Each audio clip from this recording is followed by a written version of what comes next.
L'avenir du hockey féminin passera par la NHL. Bienvenue à Focus. Ici Ray Lalonde et voici mon podcast sur la business du sport offrant un contexte et une perspective unique. Et c'est parti. Aujourd'hui, je vais vous parler du hockey féminin. Le hockey féminin professionnel. Il y a 2 ligues existantes en Amérique du Nord, soit la CWHL puis la NWHL, c'est-à-dire la Canadian Women's Hockey League et la National Women's Hockey League. Une qui est relativement canadienne, basée à Markham, avec des équipes comme les Canadiennes, Markham, Toronto, Calgary, puis une équipe en Chine.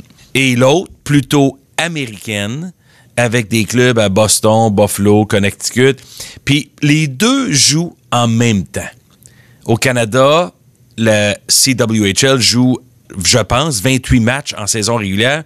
Puis du côté de la NWHL, c'est 16 matchs. Puis à chaque jour, les leaders de ces 2 ligues-là se creusent la tête en se demandant comment faire pour populariser ce sport-là. Pour le rendre un peu au même niveau d'intérêt que le hockey féminin aux Jeux olympiques. Ça, c'est très relevé, mais c'est très difficile. Parce que le hockey féminin universitaire américain existe et est de bon calibre.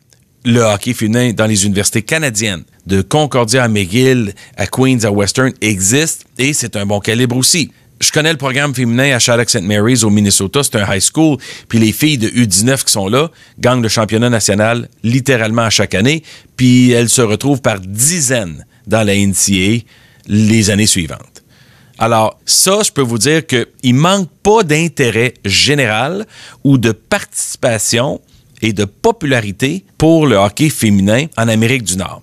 Les filles sont au rendez-vous, puis elles évoluent de belle façon à travers toute l'Amérique, à tous les niveaux comme j'ai mentionné.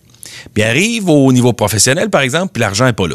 Certaines filles gagnent aussi peu que 2 500 $ pour une saison complète. J'ai abordé le sujet à RDS il y a quelques mois en compagnie de Caroline Ouellette, une championne olympique, puis l'entraîneur-chef des Canadiennes de Montréal, et aussi avec Luc Bellemare, évidemment. Puis, à mon avis, j'ai souligné qu'il y a juste une solution pour le hockey féminin, puis c'est de changer le modèle d'affaires. Puis quand je veux dire par modèle d'affaires, quoi faire? Bien, il faut faire 3 choses de façon précise.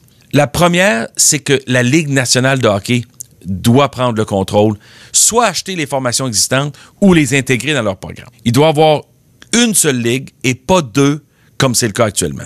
La 3e chose, c'est que la commercialisation de ce sport-là doit s'élever au rang majeur. En somme, si la NHL s'implique, toutes les choses que j'ai mentionnées vont se dérouler telles que prévues.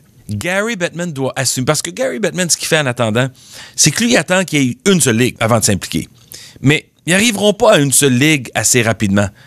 Si lui exige et demande à ce qu'il y ait une fusion et réussit un tour de force comme un département marketing dans sa ligue, c'est-à-dire département de hockey féminin, et fait comme la NBA a fait avec la WNBA, prend le contrôle de cette ligue-là, imaginez les ressources disponibles pour les filles qui jouent au hockey professionnel.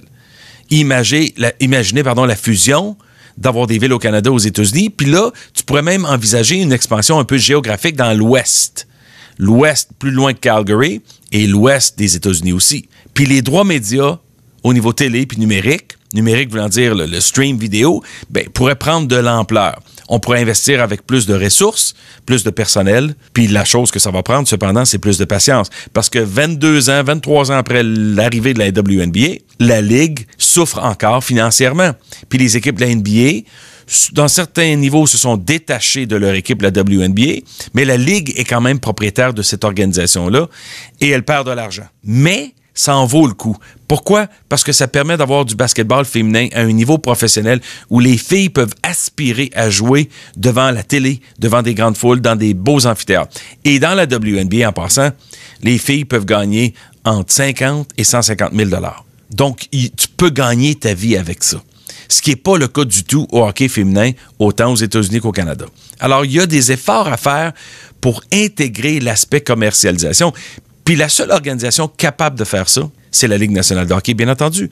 La Ligue a des ressources, la Ligue a de l'argent, la Ligue a des connaissances de ces marchés-là. La Ligue a des relations, bien entendu, avec les propriétaires. Et c'est de cette façon-là que le hockey féminin peut aller à un autre niveau. Plutôt que d'essayer de survivre et même de compétitionner entre 2 ligues dans un territoire géographique relativement restreint, puis se compétitionner, puis se cannibaliser pour les mêmes joueuses, la seule option possible pour moi, c'est que la Ligue nationale s'implique. Pas avec une seule ligue, en prenant les deux ligues pour les fusionner ensemble et en créant un nouveau produit sous sa gestion, avec des femmes dans des postes responsables, bien entendu, et de poursuivre un peu le développement, mais surtout cet avenir, cette porte de sortie pour les jeunes filles d'aujourd'hui qui rêvent à jouer au niveau professionnel. Merci d'avoir été à l'écoute de Focus. Suivez-moi sur Twitter @RealRayLalonde et partagez le podcast avec vos amis et collègues sur SoundCloud ou YouTube. Ici Ray Lalonde, à très bientôt.